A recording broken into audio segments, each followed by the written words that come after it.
better not have no plans tonight. Movie time and it's feeling right.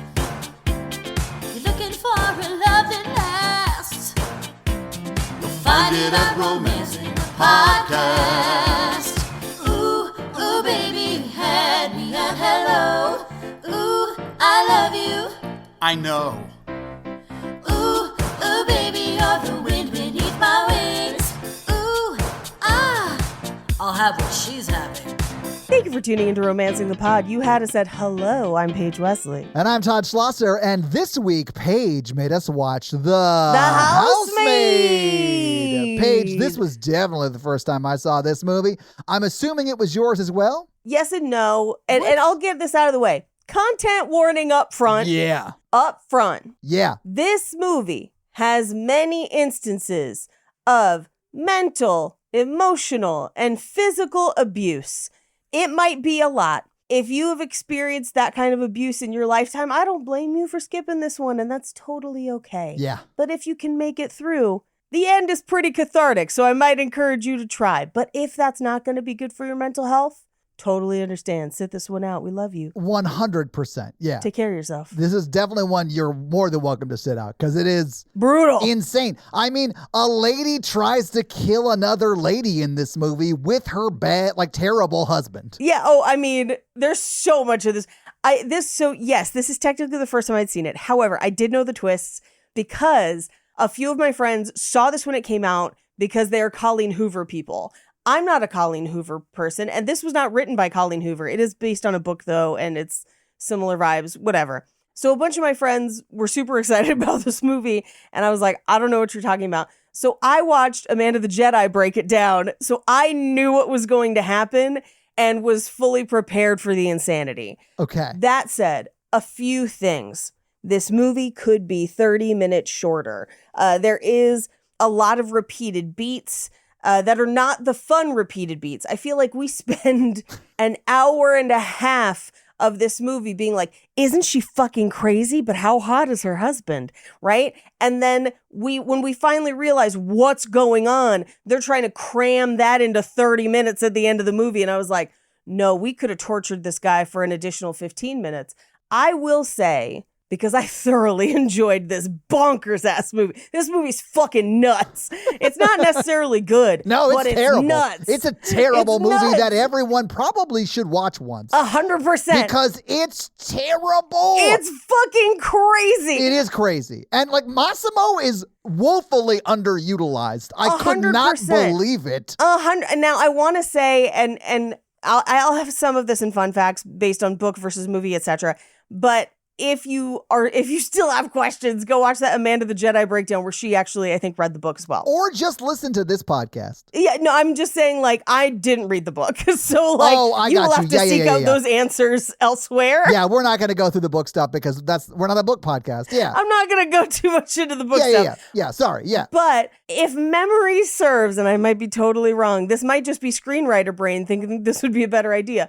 I think in the book, she's having an affair with Enzo, Massimo's character, which makes so much more sense. Way more sense. But I also, as I was watching this, I realized we're so used to seeing him in 365, we forget he can play a good guy. And that is really funny to me. I'm sorry. Are you saying right now into a microphone to the world that Massimo in 365 is not a good guy? He shot that guy's hands for looking at her. Yeah. And it was a Good Friday on that day too. And Paige. it was a Good Friday he used his AK. I was going with the stigmata of it all, but you could also go is that Ice Cube? Yes. Yeah, Massimo's in this movie woefully underused. Yeah. I also had a thought towards the end of this movie as I was gleefully cackling. If you want a 90-minute high camp version of basically this movie, it is fresh. Oh, damn. And I was like, that's why I like this so much. I was hoping it was a movie I hadn't seen because I do want that. But it is, I would agree. Fresh is very similar. It's for a different reason that he's keeping you hostage or whatever. But yeah. It's the high camp weird reason. Yeah. But it's because he wants to eat that ass. But literally. It's 90 minutes. It's so funny. You get that cathartic release at the end of them beating Sebastian Stan to death. And like, this movie almost gets to that. But I did love the last 20 minutes of this movie and cackle and cheer through all of it. Man, I kind of hated it. Although I'll tell you why. It wasn't because what was happening to Andrew. Like, that part of it I liked. Right, exactly. The part of it I didn't like was like, oh, I guess Nina was just trying to kill Sydney Sweeney so she could get out. Didn't care. Like, she's just like a terrible person. Right. And then in my mind, Paige, yes, I rewrote a section of this movie. Okay. And it fixed it for me. And I was able to enjoy the end. Okay. But I will say the very end of this movie sets up a franchise I don't think any studio has the balls to do, but I want. It's a John Wick Housemaid universe in which Sydney Sweeney just shows up at somebody's house like a housemaid and then kills their abusive husband. Yeah. And I will watch 15 of those movies. Same. Yeah. Paige, so like, here's my rewrite. I'll just tell you how I rewrote it. Yeah. So like, when she's asleep in her car and the cops come and like, you can't sleep here. And then she gets the phone call that's like, you got the job or whatever from Nina. Right. What we need to hear is Nina being like, hey, I'd love to talk to you again about the job. Can we meet for lunch? Right. Right. And then just cut to Sydney Sweeney's first day. And you're always like, wait, what did they talk about over lunch? I mean, clearly she got and then we cut back to the lunch. Yeah. And then at the lunch, we cut back to it at the end of the movie, and she lays out what is going on and what she's asking her to do. And you could easily do that because she's clearly run her background. She knows she was in jail for murder. Right. And for, like, she went to jail for murder for killing a rapist. Like, yes. Definitely in the abuser lane, right, that her husband is in. 100%. Yeah. So, like, I bought that Sydney Sweeney would be like, yeah, he's hot. I'll break his heart and then murder him for you. And then murder him? And then like we'll split his money. And then at the end of this movie, what we should have seen them is like them hanging a shingle for like a 501c3 women's like support shelter kind of thing. Right. And then they just send in Sydney Sweeney to murder bad husbands. And I would watch that. Like, Nina runs the day-to-day at the office. Yes. And she's like the support in the van outside, right? Yes. And like helping her out. And then it's just Sydney Sweeney in there swooning like dirtbags and falling in love with her and then killing them. Which also, I do love that Sydney Sweeney is effectively in this film a serial killer, and her weapon of choice is blunt force trauma with glass objects. Yeah. She never gets a gun. She never gets a knife. She just goes for the back of the head every time. And it works, Paige. Like, yeah. I mean, that's why a lot of killers have the same MO. Like, they're comfortable with it. Yeah. Right. I know who it was, Johnson. It was the lady who went into that 501c3 called Earl's Gotta Die or whatever. That's why her husband died 3 months later. It must have been blunt, but he's unconscious now. And I want women walking into that 501c just setting down a single coin and then being like, you got it. The cops will walk in and be like, man, it looks like a murder. Wow,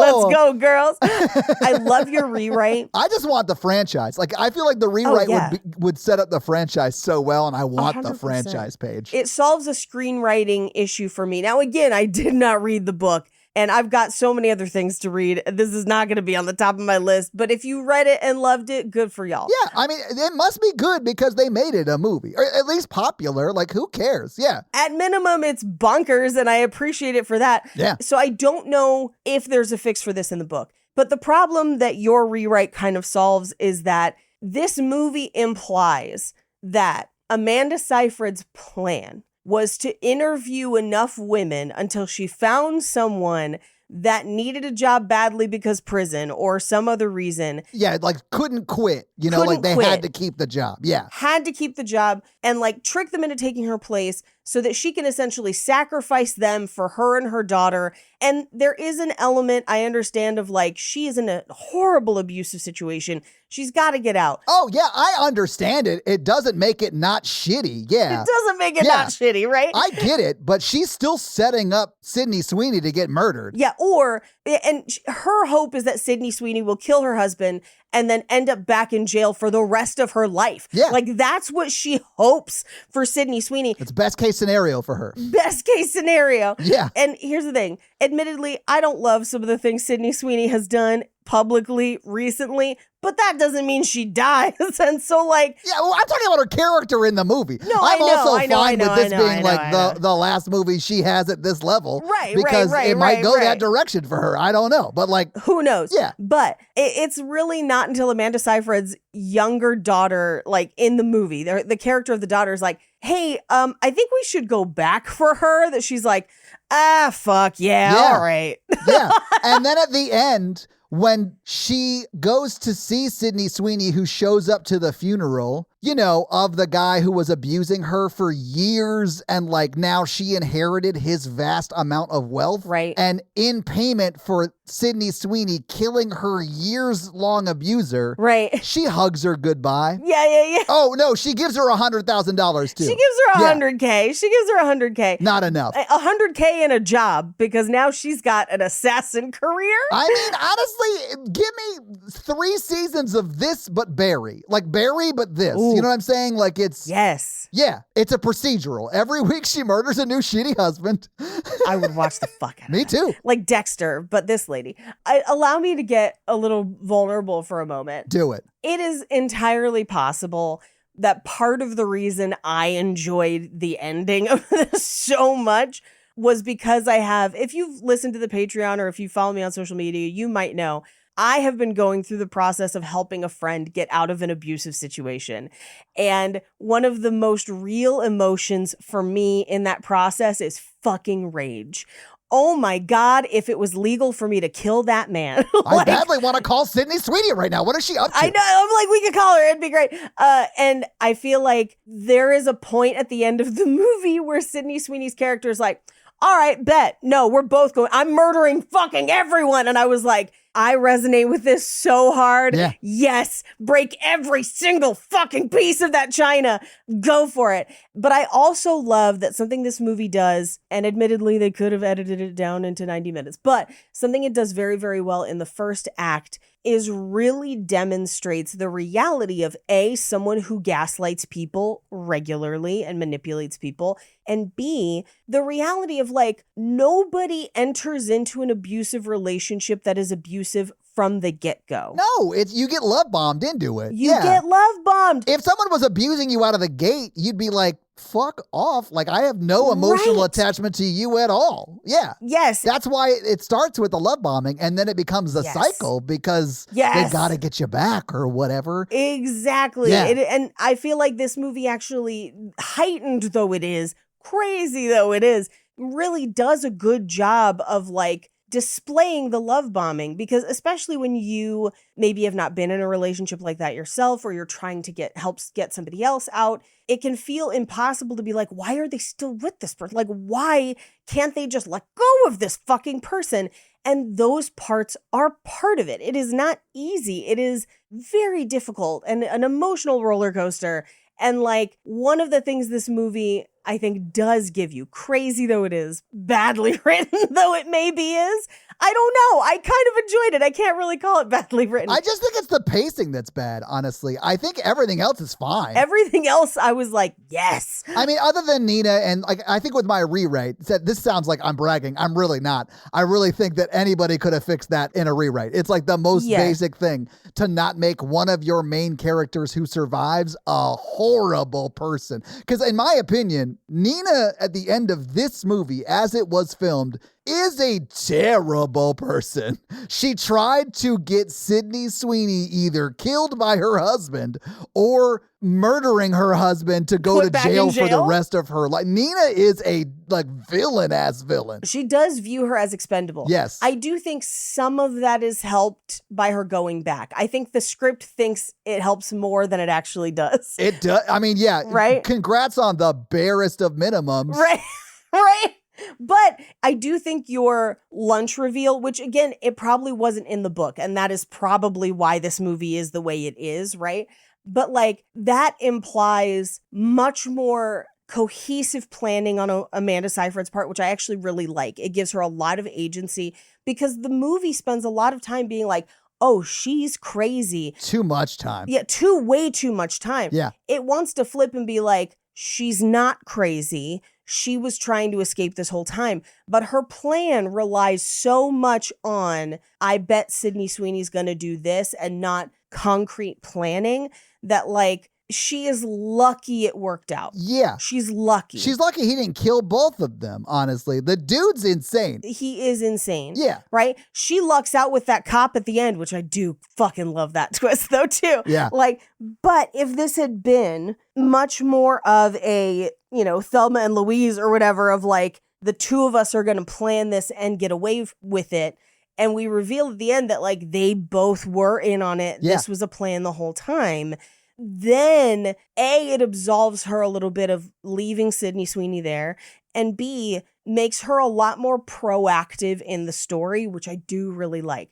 That said, is this movie too long and paced kind of rough? Yeah. Yes. Was I ever bored? Nope. No. Although I will say this, like Amanda Seyfried's like, in the first act, she's just a crazy person. And like, I get that. I get it. And we don't need it as much as we get it, Right. And they reveal way too early that her husband is the actual bad guy. They reveal that way too early. It's clear way too early. I knew in the first act that he was the bad guy. What was your first sign? Because I do think it's clear if you're looking for it. Yeah. If you approach this with the lens of like, nobody'd be that, like something's going on, I think there are very clear tells. Can I tell you what it was for me? Yes, please tell me what it was for you. When Sydney Sweeney sat down on the couch to interview for a job where she looked like the younger version of the wife, I was like, oh, they're Sure. trying to kill Sydney Sweeney, right? It was really when the daughter was playing with her dollhouse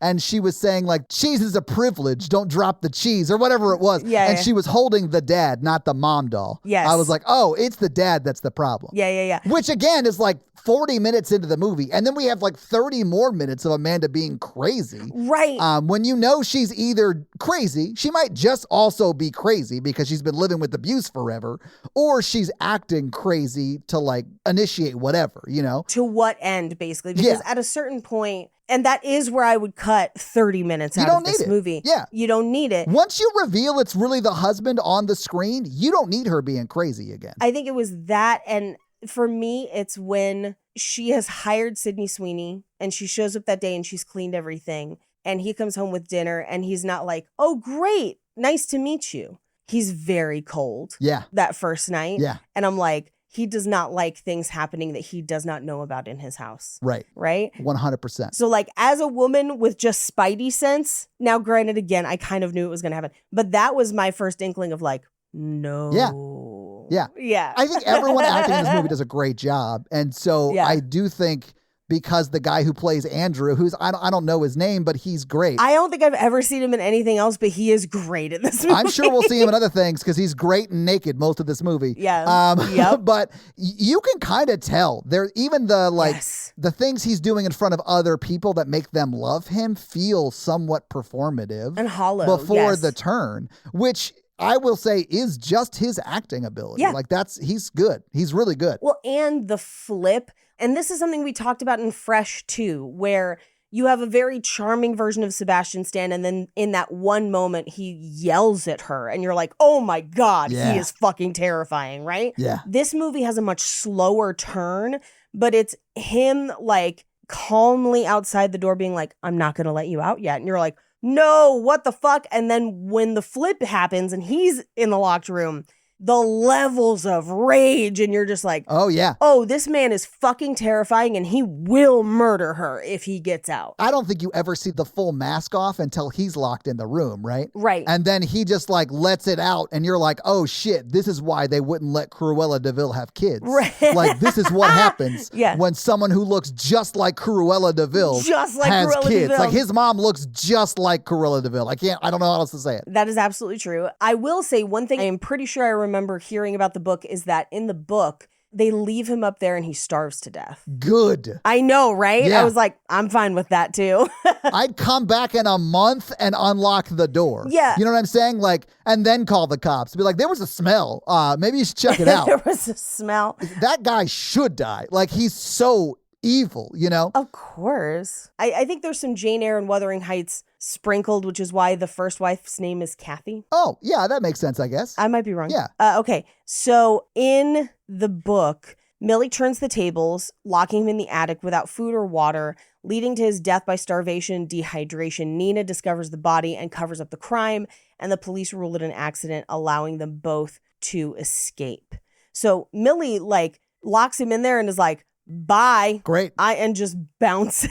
Yeah, great. And Nina returns with Enzo to check on things, and then we have the same police thing at the end. But great. Yeah. I do think that dynamic by the door, especially the time when we see Nina get locked in, has the best I know moment from any movie. When she's like, babe, there are no files in here, and he goes to close the door and he's like, I know. Ugh. Click. I was like, damn, Han Solo, eat a dick. That's how I know somebody. It's like the opposite of the Han Solo I know, and I love that so much. It's a I was like, terrifying oh, damn, I know. this is the most evil I know I've ever seen. Yep. Well, and the set deck of that room is wild. Because she walks up there and there's just one tiny file cabinet. I know. And he's like, I left my notes up there. And she was like, oh, I didn't know you were working up there. I was like, no one's worked up there ever. There's not a desk. insane. Where do you write those notes? There's like, no were you desk. just like holding it on a clipboard or something, and then you took the clipboard with you but left the paper in the empty filing cabinet? Right. No. Now, I will say, like, we've already talked about this for like 20 minutes or whatever. Not a ton happens in this movie. No. I don't think this will be a crazy long episode, but it is a lot of like slow build to the cathartic end. So, yeah. But maybe we should just get into this scene by scene because there's a little bit to go through. Yes. We open with no credits. You're welcome, Tom. I know, it's the best. The gate opens, and it is Millie driving onto the spacious grounds of Amanda Seyfried's home. She sits down. Oh, their last name is Winchester, by the way, which I also don't think is a coincidence because this house also has, like, he designed the house. There's multiple stairways. Some stairways go different places. I think that is a Winchester reference. I literally wrote in my notes, I was like, never go to a Winchester house. Never like that go shit's to a Winchester definitely haunted. house. Because it's either the lady who kept building because of the ghosts, it's this house with this guy, or it's Sam and Dean who literally hunt monsters and ghosts. What are we doing? Is that from a show? Supernatural. Never saw it. Yeah. Okay. Gotcha. I know. You would love it. You would legitimately love it. I bet I would, but it's like 13 seasons of 20 episodes each. Like, I'm definitely not going to watch that. That's too much to consume. Like, Yes. Can I get the Wikipedia, like, breakdown of it, maybe? Yeah, probably. Yeah, let's do that. Anyway, Winchesters, don't go in their houses. Ever. Even if they invite you. That's the trick.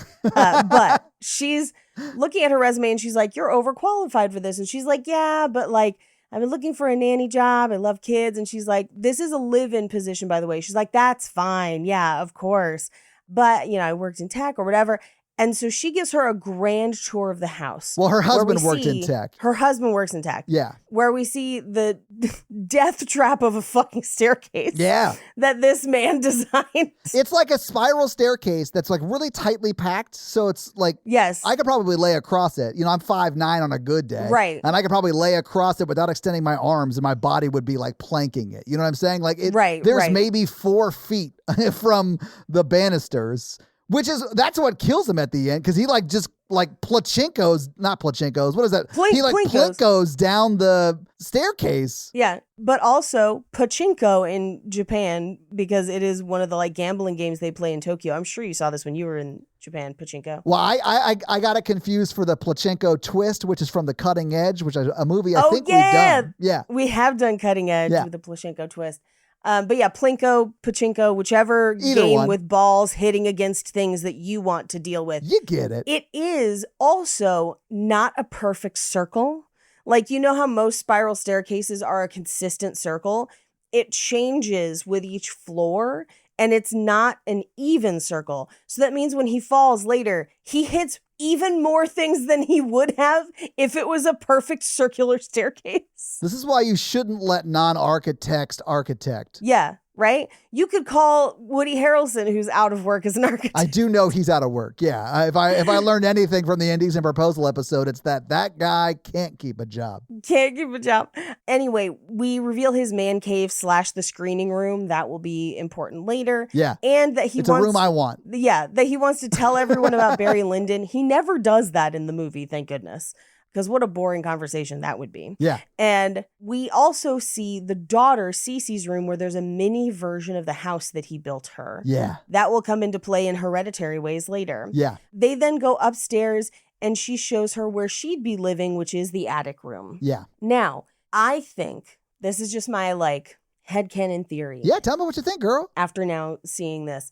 I think Amanda Seyfried dressed that room for her to live in without asking the husband because she assumed if she puts her there, I can't be there. Oh, I think she's always setting up Sydney Sweeney's character to either be murdered or murder her husband. Right. And I do think, yeah, she's going to have to stay there because, but yeah, I definitely think she put bedding on the bed and brought in a night table or a nightstand, that whole thing to make it look like it's an actual bedroom instead of the prison cell it really is. Right. Yeah, I definitely think that was Amanda's doing. Right. Or Nina is her name in the movie. Right. Yeah. Now, they wrap up their interview and she's like, hey, I'm looking at a couple other people, but I had a really good feeling about this. I'll reach out. We then cut to Sydney Sweeney driving away. With voiceover. There is voiceover all over this fucking movie, and you better hope you're paying attention to who is voicing things. Well, it's always Millie's character, which is Sydney Sweeney's character. Or Amanda Seyfried's character. Oh, shit. Yeah, I forgot we get a few of those, The second act is Amanda Seyfried's act. Yeah, I honestly thought that, the movie just doesn't believe in itself enough, or maybe the script doesn't, and maybe it's because the acting is really good in it. But the voiceovers will be stuff that, yeah, I know that. I'm watching you emote on the screen. I understand that. Yeah, right. Especially even this one, which is where she's like... This one's a perfect example. Because when she was going through the interview, she was talking about how she's a college graduate and is doing she's working fine and everything's great, but she wants to get back into being a housemaid because she enjoys that work. And you see her living in her car. We didn't need Sydney Sweeney being I guess I'm not a college graduate or whatever. Right. We get that you lied on your resume from what we're seeing on the screen. Now, here's a slight script change I would have made to it without voiceover elucidate that. Because here we see that she's sleeping in her car. The cops are like, you can't sleep here. She does get $20 from Amanda Seyfried. Yeah. And uses it to eat. Well, she ate at that diner the night before. That's why she was in that parking lot. Yeah. Right. And get a job application at the diner or whatever. I would have put another tiny scene in here of her meeting her parole officer. To set it up. Yeah. To set it up. Yep. So that you didn't in the voiceover go I guess she looked at my background check and knows that I was in for 10 years or whatever. This is where the parole officer scene should go. It is like that though. You just don't need it. Yeah. You don't need it. Yeah. 100%. You're right. You can absolutely show, not tell in this situation. Yeah. But lo and behold, the cops come to basically knock, knock, knock, you can't sleep here. But her phone rings and she lies. And she's like, hey, I was going to see my mom, but I was falling asleep. So I pulled over to rest a little bit. And then I was going to go, oh, it's her calling right now. Let me let you go so I can talk to my mom. Right. And they're like, yeah, great. Don't drink and drive or whatever. And then they walk away. Right. And it is not her mom. It is Nina. And she's like, I could start literally this afternoon. Because for Millie, aka Sydney Sweeney, for Millie, she's like, I could sleep in a real bed tonight. Yeah. If I start this afternoon. 100%. Yeah. Right? It's another night she doesn't have to sleep in her car and worry about cops waking her up, which they will do. They've done that to me before. Oh, it yeah. sucks. Guys, I'm just sleeping. It's fine. Anyway, she gets to the house. Who's at the gate? But Massimo. We're happy to see him. Shopping montage? Anybody? No? All right. Honestly, he's wearing more layers of clothes than movies he's been in, though. So, you never see him not wearing a shitload of clothes, which, Paige, I'm sure was hard for you. It was hard for me, but I am following him on Instagram, and so I do have a lifeline to shirtless photos of this man. Oh, does he post a lot of thirst traps? Weird. I wouldn't expect that from this guy. I wouldn't expect that from this man. My favorite thing that he posted was he was doing press for this movie, and apparently he's every time you see him in this movie, he's just outside wandering the grounds. Yeah. And apparently he was playing Pokemon Go the entire time. And with his accent, he's like, I'm a Pokemon trainer. And you're just like, what? And he's like, a trainer. I like a gym and whatever. And you're like, wow, dude's like super into Pokemon Go. Great. Because honestly, he doesn't really do a ton in this movie other than lurk outside and look inside. He stands and looks menacing, which he does great at because admittedly, he's a big dude. He's like 6'3" or something like that. And he's just like standing with his arms crossed conveniently in windows.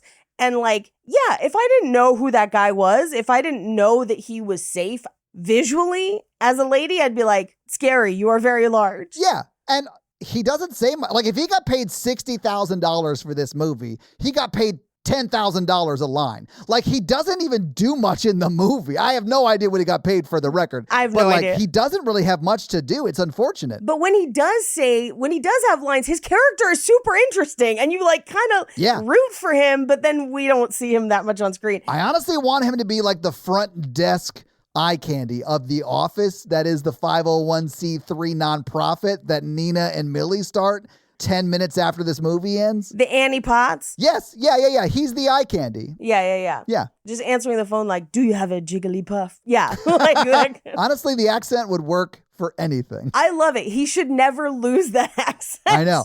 It kind of makes it because it's like, it's hilarious whenever he's a heartthrob, but then in movies like we did the robot one on Horror Virgin, Not Romancing the Pod. Yeah.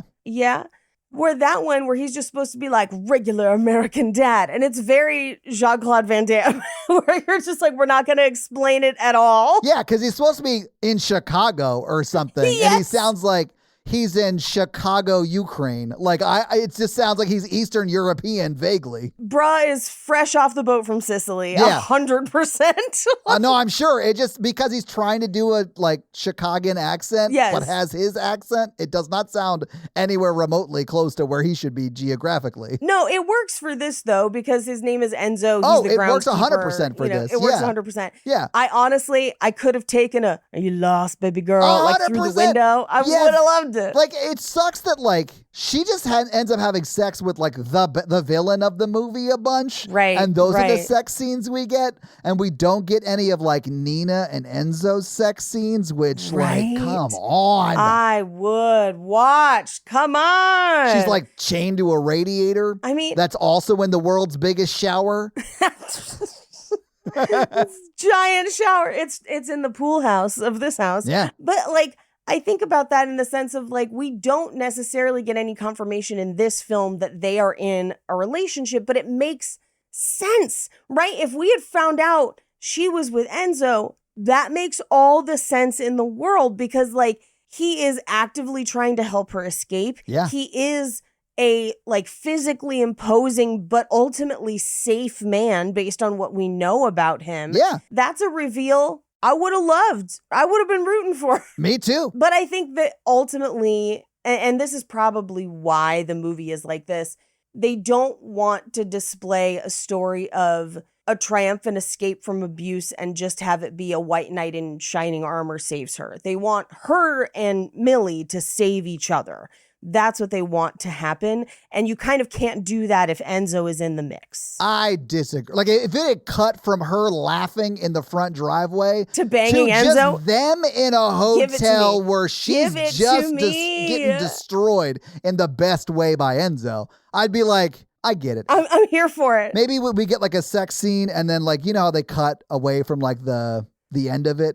And then like it cuts to them like in bed and he's like, I'm so glad you called me. I've always wanted to do this. Like some way to indicate that it's the first time they've had sex or whatever. Something. That's all you need. I don't even care if it's the first time. Well, I think that would make it so it's like a clean Andrew's the villain and Nina never did anything to like sure. quote be a bad person. That's why you give her the out of. I don't care. I feel like once somebody's abusive, you can cheat on them as much as you want. Yeah. That's maybe a controversial opinion, but I don't care. I don't know that it is. Because I wouldn't care either, but I know that some people would. Some people, I don't fucking, whatever. Yeah. Here's what I might accept in that situation. Do you remember, and not to compare this to Fresh again, but there's a lot of points of comparison.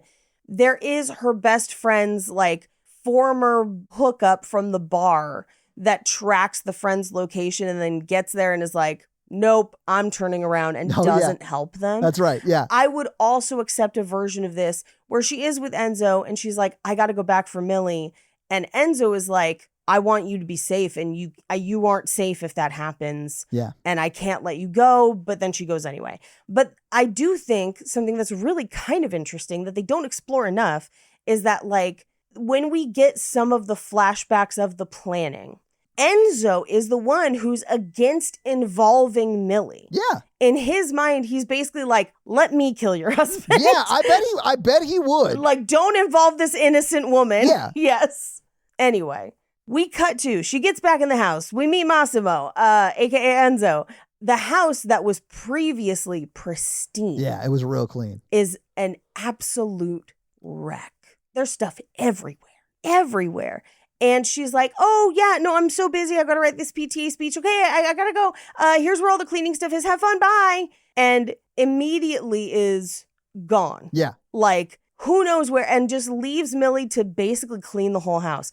And it's not just, hey, there's trash everywhere. It's like, where does this go? Like, how do I put things away, right? Yeah, like dishes and stuff, and like, I mean, you could clean them, but like, yeah, where do these go? This would take hours. Where do I put the whisk? Like, I don't know where that kind of shit goes. Right. I do love that Millie's signature dish is quiche, though. That resonated with me deeply. But as she's cleaning, she's standing on an ottoman to try and dust.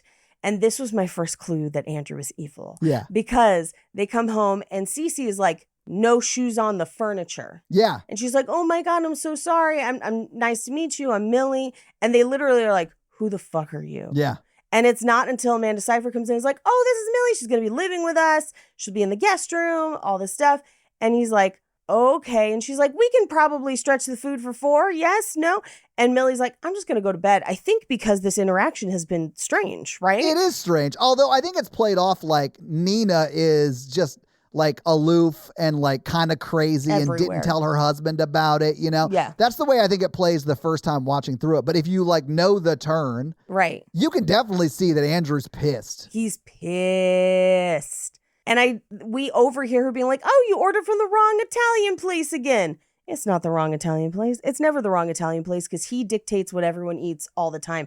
This is also like later when he doesn't want her cooking in the kitchen because it creates messes and he just wants to order in all the time. Yeah. That's a control thing as well. Yeah. Because then he's also controlling how much she's eating, what she's eating. We never see her place an order. He just brings food home. Yeah. So I think she just eats whatever she can. Yeah. Yeah, exactly. But we go up to her bedroom. The window doesn't open.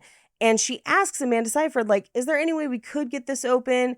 And she's like, yeah. And also, can I get the key because this lock? She's like, I'll definitely get it for you. But I'll talk to Enzo, the housekeeper, about the window. Groundskeeper, not housekeeper. She's the housekeeper. Groundskeeper. But She's the housekeeper. Yeah. I thought it was wild that she slept in a room that like locked from the outside. Like I wouldn't do that. That's a cell. Well, and that's why she wants the window open because she was in prison for 10 years. Like, yeah, I think that's also an element of like why Amanda Seyfried chooses her. Obviously, not just because she's like, she's murderous and maybe I'll get lucky, but also this like, well, she's been in a cell, so she could probably take it better than I can, which is horrible. Yeah, no, it's terrible. Nina in this movie, as we see it, is a villain. Sure. I mean, I will call her a victim who does villainous things, and those villainous things are not excused. And you can hold two truths in tandem, right? Yeah, I mean, it is just like hurt people because she definitely has been abused. Like, I'm not saying that she is had the best life or anything and is reacting in a sociopathic way. I think she was a normal, great person. But she does throw this lady under the bus, yeah. Yeah, but I do think she was a normal, great person before she met Andrew. And then he 100%. did terrible shit to her, and now she's choosing to do a very bad, villainous thing to get out of it. Right. Yeah. I get it. Yeah. But Sydney Sweeney gets up the next morning and the door is locked and she manages to, or at least stuck. It's stuck because she is able to like shake it loose. She pulls it open. We see it locked many times and you cannot get out that way. Like people try and of course shake it open. And so I think it was just stuck. Yes. Anyway, the door is stuck. She gets, the door open, but just as she does, she hears screaming downstairs and comes downstairs and Nina is freaking out about not having the notes for her PTA meeting. Her pages that she wrote by hand. And she accuses Millie, or Sydney Sweeney's character, of like hiding them or putting them away somewhere incorrect or throwing them away, like you said. Right. And we know she didn't because we just saw her wake up and saw that she was not locked in the room, but like stuck in the room. Right. And just came downstairs. Like she is late for work, more or less. Right. And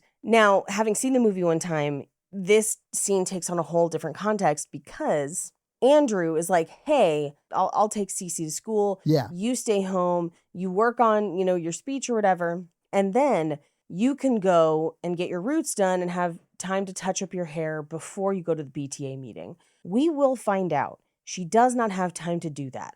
And in the movie, initially, if you're watching it the first time, you're like, well, so what? Her hair looks fine. And it's not until Act 2 when we see, air quotes, the consequences of her not keeping her roots up, that he's insisting that she be blonde and insisting that she constantly get her roots done, that we then understand both the trauma that brings up for her, the idea that she would miss an appointment, but also B, why she needs to keep appearances for the PTA meeting and all of it. Yeah. Yeah. And we do see Enzo creeping from outside. Is that when he goes, what are you doing here? And she's like, I'm working here. What are you doing here? I love that interaction. I thought it was very funny. Although he should have been like, what are you doing here, baby girl? You lost, baby girl. I mean, imagine him saying it, not me. Like, imagine this Massimo, who was, I would say, arguably sexier than me. And by arguably, I mean definitely. And so, like, imagine him saying that, not me. Like in your mind's ear, mouth, or whatever. Imagine that. My favorite is if you watch this with subtitles on. Yeah. He says, what are you doing here? And it just says non-native accent. And then she goes, what are you doing here? And he then just, in subtitles, mutters in Italian. He does kind of mutter in Italian, but not until he sees Nina looking down at him. Right. And she's like, hey, don't talk to her. Yeah. And I think this is Nina worried that he's going to tell her because he is opposed to the plan. We will find out later. Yeah, because he knows that she's going to get Millie killed, or that's what he thinks. Right. Yeah. Right. Now, I think, and we don't really see it, but in the book, he and Nina come back to the house together to check on things. I almost wonder if Nina had not come back, if Enzo would have come back for Millie. Yeah. Maybe. I don't know. Don't know. Yeah. Anyway, Cece comes back from class. And at this point, Millie is kind of trying to get to know her. She's like, can I get you some juice? And she's like, this glass is dirty. Wash it again. Juice is a privilege. Yeah. We will hear her say the same thing about cheese later. We will hear Andrew say the same thing about hair later, where this is clearly one of the things he uses to kind of manipulate the household. I'd argue that the only time Cece is correct about what a privilege is the cheese one. Sure. It is the best. Yeah, I love cheese. I like juice too. Juice is fine. Like orange juice in the morning, great. You better keep that pulp away. But like, I'll get it. Fair. But it's not like it's like the best. It's not like a privilege like cheese is. Cheese is the best. Cheese is the best. Sorry, babe, who was editing this and cannot eat cheese. I'm so sorry. Hey, if it's got like milk or cheese in it, you can't have it. That's going to make her laugh, although no one else is going to get that. No, it was just for you, Natalie. But that's a reference to when we were at a restaurant and we were like, hey, what can my wife get who's allergic to gluten, dairy, and eggs? And the waitress was like, yeah, so if you look at it. No, it's worse. She left and went and asked the chef. Yes, that's right. I forgot she left and came back. Oh my God. It was an Applebee's. She left and asked the chef, AKA head microwave. And then she came back and was just like, so if it has milk or eggs or cheese, you can't have it. And we were just like, yeah, that's yes, what that's we what said we told to you. Yeah. Yeah. Also, can I just say that waitress, an hour and a half later when we were done and leaving. Yes. I was standing by the door waiting for the ladies who I think had gone to the bathroom, and it was just went to me. the bathroom, yeah. And then she walked up and was like, is it just one? And I was like, we just ate here. You served us. You were our server. Anyway, best waitress ever. She asked you if it was table for one or if you were picking up to go. Yeah. And you were like, no, we just finished. And she was like, really? Yeah. And we were like, what is happening? I was like, I get it. I'm forgettable, but this is just me. What are you smoking? And can we have some? Yeah. Anyway, I will say I enjoy juice more as an adult than I think I ever did as a child. because I don't get juice often. I would say juice is actually probably more of a privilege because I have cheese way more. Right. That's fair. But it's because I enjoy cheese way more. You know, like I do enjoy cheese. I honestly miss me with all other juices than orange. I'm just going to say it. But I love a good orange juice, though. Me too. I used to love a good grape juice. Guys, white grape juice? What? Oh, yeah. Like, it's good. Love it. But I don't really care about it anymore. I'm more of an orange fan. That's all I'm saying, you know? I love, like, an ice cold apple juice. I could drink gallons of that. Gross. I fucking love it. This is also working for a bonkers tech company. I'm sure the various companies you've worked for have done this at some point, or this might just be a California thing where they'll like cater in lunch and stuff or whatever. And sometimes they cater in juice shots or like fresh pressed juices. And that's my favorite. I mean, that does sound like some California shit. Yeah. Yeah, it probably is. I'm just like, orange ginger, hit me with that shit. I'm about to be like full vitamin C. I'm about to sing Graduation. It's going to be great. I mean, although maybe I'll experience that because the company I now work for is based in California. There you go. Yeah. We love the fucking juice shit. That when Factor used to send us juice shots. Oh, yeah. That was Jake and I's favorite. Yeah. We're like, oh, the juice shots.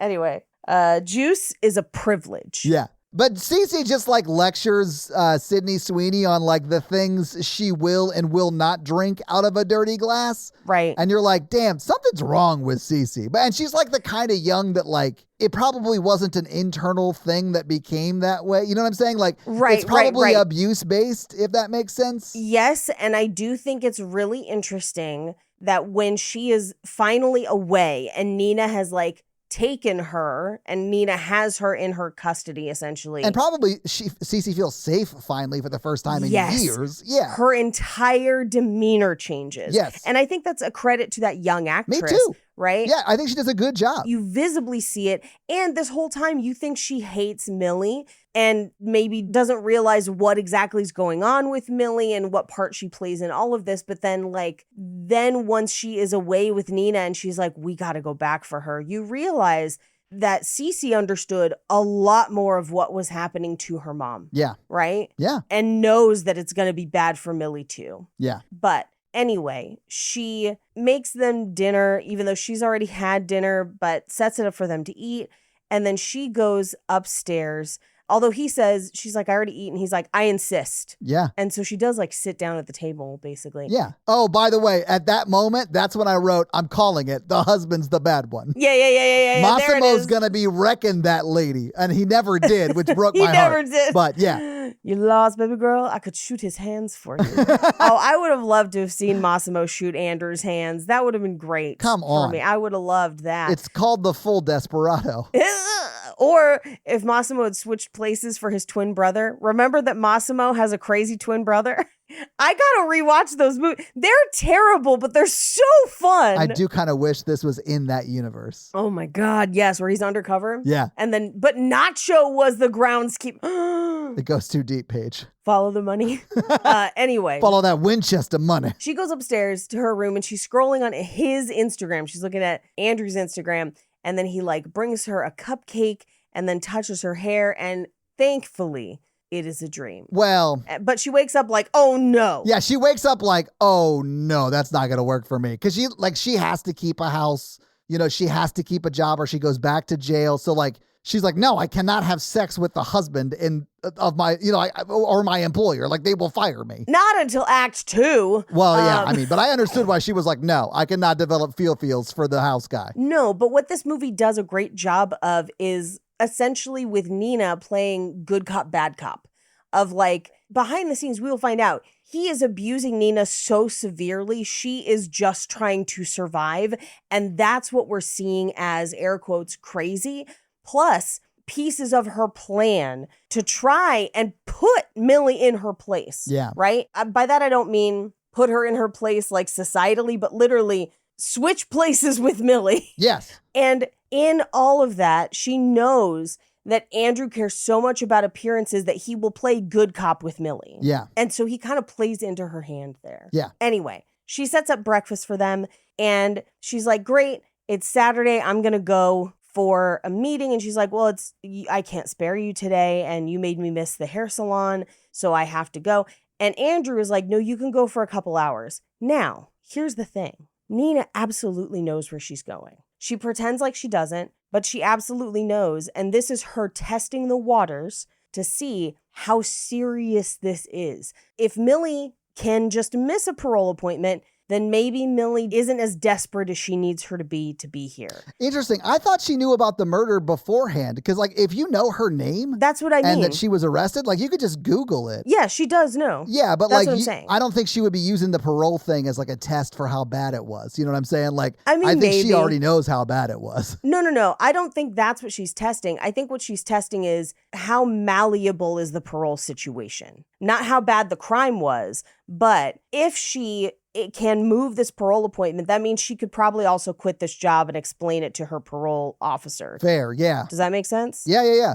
You know? Yeah. Like, how stringent is it? And, she finds out parole very stringent, super stringent. I had a friend who was a parole officer, and yeah, it's like a real strict thing. It's not only really strict. I mean, I guess depending on where you were incarcerated and what the system is like. In many cases, parole is almost designed for you to fail, where it's a catch-22 of like, you must meet these conditions, but the only jobs available to you don't meet these conditions. Or like, you must live in this area, but the housing that you need is inaccessible in this area. So it's in many ways kind of a failed system that promotes recidivism, even if people are not reoffending. Yeah. Do your research. There's a bunch of movies about it. Anyway. Yeah. But Andrew steps in. He's like, no, you can go for a couple hours. Just go. She goes to the parole officer. And as she's leaving, and she does tell the parole officer, like, I'm a live-in housekeeper. I really like it. Here's the new address. And she's like, do they know what you did? And she's like, yeah, it was fine. They don't worry. It's fine.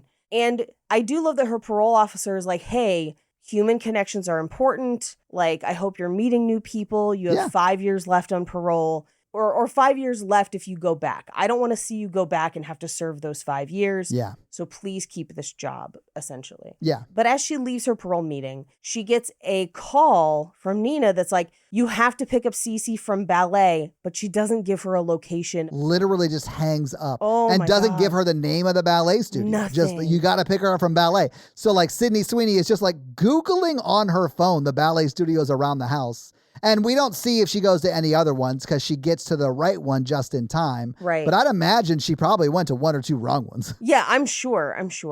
But then she gets there and one of the other PTA moms is like, she's spending the night at Emma's. We arranged it a while ago. Yeah, she's got all of her stuff with her right now. Yeah, I can call Nina just in case. And she calls Nina and Nina's like, yeah, why would you be there? She's spending the night with Emma's. So careless. Yeah. And you're like, okay, either Nina is having a mental health crisis of Herculean proportions, or Nina is setting her up. And the movie really does try to make you be like, Nina's the villain. And then we know that's not the case. We will find out differently later. She's like the penultimate villain. Yeah. Right. But we then cut to the house where his mother is showing Nina her precious china. And I'm here to say they're fucking hideous.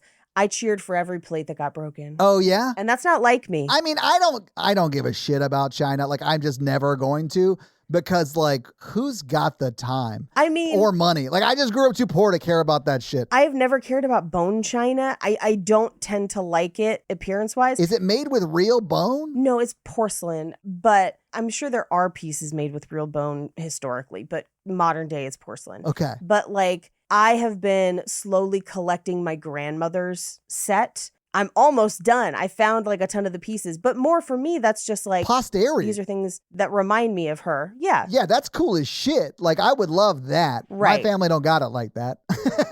So like, I'm not going to go buy China. Well, and I'm like finding it at people's houses because it's over 70 years old and it was just stoneware. It wasn't fancy. So like, I'm having to like cobble pieces together. Yeah. But like, I understand people having a personal and sentimental attachment to dinnerware because it's the pieces that are there when everyone's together. Yeah. Does that make sense? Of like, yeah, we ate on this at Thanksgiving. Like, I understand that sentimental association with that. That's part of why I collect dinnerware and shit. Me too. It's just like rich people shit. That said, this China's fucking hideous. It's fucking hideous. Yeah, it is pretty bad looking. I've seen way better China in Target. Target just has stoneware. We can't get into it. It's too nerdy. It's too rich people bullshit. I don't know the difference. It's just rich people shit. Yeah, I've got plates. We're going to use those plates. There you go. Yeah, mine are blue. Like, it's like I cannot care. I cannot care that much. When I picked up recently, somebody was moving and they had a bunch of pieces of my grandma's china, and I picked it up. And again, my grandma's is stoneware. It's not fancy,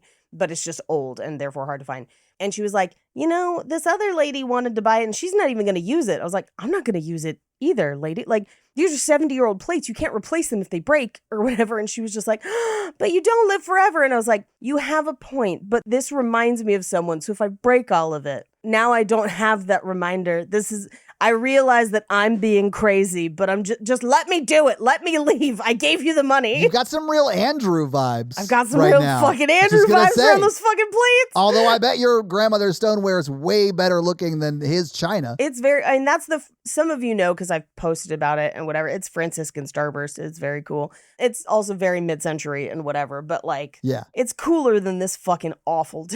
It's so hideous. I'm so sorry. I was like, it looks like the shit I used to sell at Sur La Table, and the Sur La Table stuff was knockoffs of stuff that I found for a couple dollars on the street in Italy when I was in Italy. Oh shit! Is that like one of your China roast jokes? No, I'm just being honest. I know this has gone off the rails. The plates are ugly, but the mom cares about them. Yes, very much. Well, and so does he. He cares a lot about them as well. By the way, I'm looking at Franklin Starburst, and they do look cool as shit. Yeah, Franciscan Starburst is dope. Yeah, Franciscan Starburst, where it's at. These China? No. I wouldn't even wipe my ass with them. That's how bad they are. I don't think they'd be effective for that because they're plates, but I would support you in trying. Paige, it's got a gravy boat in the set. We know what's happening. Come on.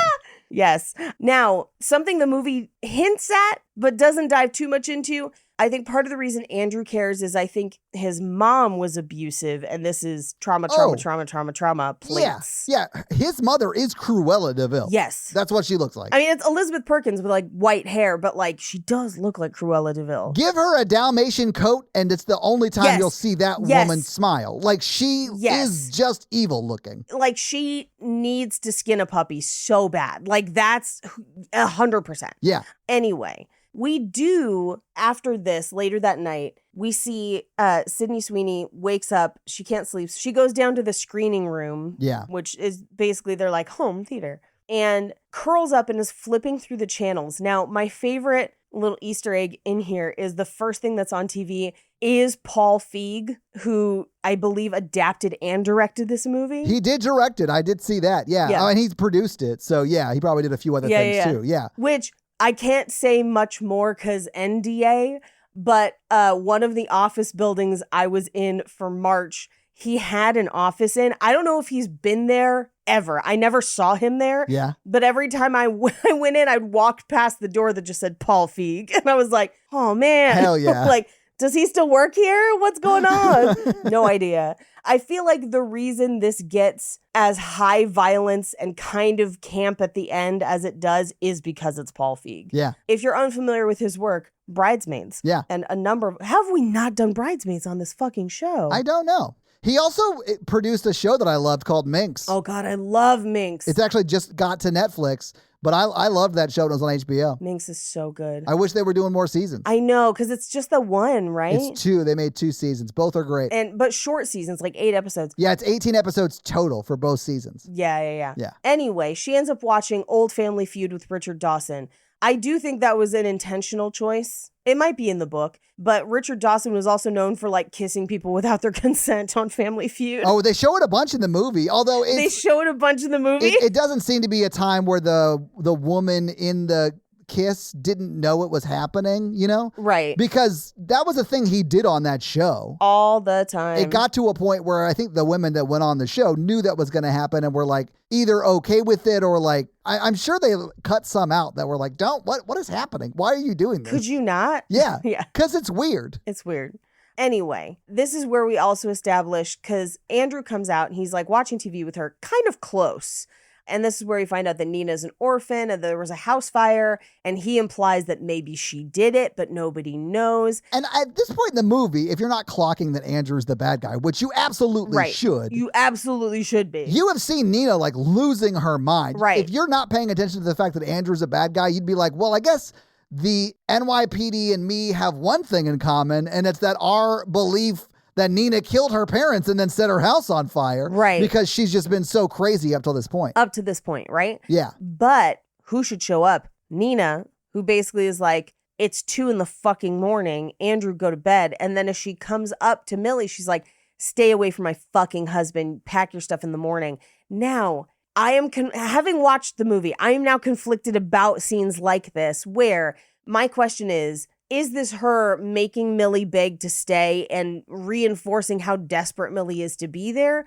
Or is this her maybe giving Millie an out? No, I think it's her reinforcing her power over Millie. Yeah. Yeah. I think Nina is just a villain in this, which is unfortunate. And that's why I wanted the flashback of a lunch before they hire her. Right. Where it's like she's in on it, you know? Yes. Because if you, like, all of the scenes could play as like a performance. Right. If that scene happened in the, diner or whatever beforehand. Right. But we cut to her making quiche for the PTA moms. And this conversation is unhinged. This conversation reminds me of the parts of Saltburn you would actually really enjoy, where it is just kind of poking fun at rich people. Yeah, because they make every rich person in this scene a huge-ass villain. A huge villain where they're like, I can't believe, my nanny, like, her dog died and I had to hear about that. And it's like, I'm late for yoga. You're just like, oh my God, what an evil bitch. I think she even says, I'm not a dog grief therapist or whatever. Yeah, like I'm in not a very like gross therapist. way. But this is where Nina basically says they're trying to have a baby. This is different from what she told Millie when Millie took the job, where Nina had said that she was already pregnant. Yeah. And so she's now like, okay, so there's different information going on. But literally all it takes is for Nina to walk out of the room that the PTA moms are like, well, yeah, she better have a baby. There's like an airtight prenup. And like, didn't she go to the psych ward for 9 months? He's so fucking hot. I can't believe he puts up with her. Yeah. Just like, real rough. And of course, they're saying all of this where Millie can hear because they do not view Millie as a person. I know. They're gross, terrible people. Yeah. She is furniture, essentially. Yes. And at that point, Millie starts noticing that she finds that pill in the toilet. She goes through the medicine cabinet and sees that there's pills for psychosis. Yeah. And a whole bunch of stuff. But they leave Millie alone with Cece for the day. And at this point, Millie is like, hey, why don't I make you lunch? Why don't I figure this out? While she's also trying to like call to find other jobs because she's like, I gotta get the fuck out of here, right? Yeah. But Cece is like, you don't have to be my friend. And she's like, no, I would like to though. And she's like, no. And makes her like dino nuggets or whatever. But then she comes up to the room and this is where she sees her playing in the dollhouse. Yeah. And she basically is like, where'd you get this troll? Please stay out of my room in the attic. Stay out of the attic. And she goes, you should stay out of the attic too. Yeah. Yeah. Because Cece clearly knows what's up there. Yeah. Well, and also this is the scene where she was like holding the dad, talking about cheese being a privilege. Yes. I do want to point out my favorite Cece line is the line where like she's making her food or whatever and they're still downstairs in the kitchen. And she goes, well, tell me about school. What's fun and interesting? And she's like, it's school. It's not fun or interesting. I was like, damn, Cece, that's cold but accurate. I mean, real. Yeah. But then who should come home? Because they've been in the city for an appointment. Nina and Andrew come home, and Nina is despondent. Yeah. And Andrew tells Millie, which is probably TMI, but, I guess it impacts Millie's job, so maybe she's got to know, that he's like, hey, they're saying that she can't have children. She doesn't have eggs or whatever. And, but we have Cece, but Cece's not mine. She's hers. I was kind of hoping we would have a baby together or whatever. Yeah, and like Nina was, I guess, just like manifesting a baby, which like you don't even know that early if it's a boy or a girl yet. So you can't manifest a baby. Right. You could be woman-festing a baby. Yeah, you don't know yet. It's too early in the process. You don't know. You could be them-festing a baby. You don't know. We will find out later that Nina has bribed her gynecologist to give Andrew this news to keep her safe. Yes. Which, by the way, is a real thing that ladies do when they are trying to escape because men will tamper with birth control to trap ladies. keep an eye on your birth control. Yeah. I mean, I hope that they don't have to like bribe their gynecologist. They could just like be like, hey, can you do me a solid real quick? And yeah. Yeah. I would hope so too. Yeah, I would hope they don't have to bribe. It's implied in this movie that she blackmails that gynecologist. Which like with what? Exactly. And that made me concerned. Like, did she have to do something for this gynecologist so that he, like, I don't know. You do feel bad for Nina. She is a victim. 100%. Yeah. Anyway, as she's like cleaning up the next day, Nina comes in and is like, I'm sorry I wasn't honest about the baby. I was trying to manifest it. I don't know how I'm going to face his mother, but I thought we could kind of start fresh. Yeah. Can you do me a favor? First of all, take these clothes of mine. I'm kind of doing a cleanup. Yeah. And then can you get these tickets for the show this weekend? I know he wants to see it, and then book the nicest suite, do it on the credit card. And then you have the weekend off and you can go to a friend's house or whatever. Or you'll have the house to yourself if you don't go to a friend's house, you know? Right. Yeah. Right. We then cut to, she goes to pick up Cece at ballet, and one of the other nannies, which this is a thing that happens in this movie so much, and it kind of cracked me up every time it happened, is anytime she meets somebody that's not like in the Winchester household, they're always like, oh, you work for the Winchesters? Pity about what happened. Yeah. And then it's like a news story of like a weird thing that happened. My favorite was this one where she's like, yeah, Cece's not really good at ballet. Like, she's fucking 7. Like, whatever. No one's good at ballet. Yeah, like not many are at 7. She's a 7-year-old. Yeah. But she's like, yeah, but we don't go too hard on her after that whole mom trying to drown her in a bathtub thing. And you're like, what? What? And she's like, yeah, that's why she went away to the psych ward for 9 months, because she tried to drown Cece in a bathtub. But like, Cece seems all right, I guess. And you're just like, what is with this town? Like, what is happening? Right? Right? But at this point, they basically reveal that like Andrew tried to get a hold of her. They try to call a wellness check. She didn't answer. The cops show up as she's basically like appearing to drown Cece in the bathtub. We will find out what actually happened in Act 2. Yeah. We are still not in Act 2. It's been an hour and 20 minutes of us recording, and we're not in Act 2. This movie has a pacing problem. That's the pacing problem we're fucking talking about. Yeah. Anyway, but she goes to give her the tickets that she bought. She's like, why would you buy these for the weekend that I'm driving Cece to arts camp? Right. Which, if you have started to gather the like granules of breadcrumbs that this movie is putting down, you're like, oh, Cece's never coming back from arts camp. And like when he's packing the car and he's like, do you need all of this stuff? And she's like, yeah. Full stop. Of course I do. Full stop. But yeah, she's never intending for Cece to come back into the house. Ever. Yeah. Ever. But she tries to blame Millie of like, you charge the cards, like it's going to come out of your salary. And of course, Andrew's like, no, it's not. We're crazy rich. Like, yeah, it's fine. You go to arts camp. I'll work from home. It's fine. He also immediately is like, wait, so we have tickets and a room that you can't use that are non-refundable, right? That we will reveal later are non-refundable. Right. Well, that's what he says, but I think he wants to take her and bone her down. 100%. So like, I don't know if they were or were not refundable. It's not really important. He treats them like they are. Right. And he's like, my wife's going to be out of town. Perfect timing. Yeah. So he basically talks Millie into like, hey, you should take these, go with a friend. She's like, I don't really have anybody to go with. And he's like, then let me take you. Yeah. And he paints it as, we'll go see the show, then we'll come back and have some pizza. It's fine. Yeah. Like not like a date. Not a date. We'll go to the show and we'll come back and we'll like go to bed. Like that was right. like the vibe of that. That is what he paints it as. I will say, I am fucking obsessed with the dress that she wears, to the point where I'm like, I need to make one in my size, because it was one of Nina's dresses. Yeah, she looks great in it. Yeah, and I'm gonna do it in fucking hot pink. Do it. Yeah, I think it's like a ivory. It's like, white. It's like white. Yeah. But almost all of Nina's clothes are white, by the way. I don't know if you notice. I guess it's because she's the villain or a villain. No. I think it's more a like purity, perfect. This is how you have to look. And it is a change that happens in her wardrobe. Yeah, I think you're right. Yeah. Anyway, after the show, they go to dinner. And this is also where like he's talking about like, I always want to be a husband and father. I just inherited my dad's data processing company. So I didn't build my wealth at all, but I just have it. Yeah. And he's like, I love my wife, but she's constantly angry. I wonder why. Right? The divorce came out of nowhere. But they go dancing. They check into the hotel. Now, initially in 2 separate rooms. But, and again, The conceit of the movie is that Nina has planned and orchestrated all of this. Yes. Unbeknownst to either of them. Right. And so Nina blows up her phone with text. So as soon as Millie gets into her room, she's like, oh my God, I'm fired. This is fucking terrible. So she goes across the hall to Andrew and he's like, you're not fired. Don't worry about it.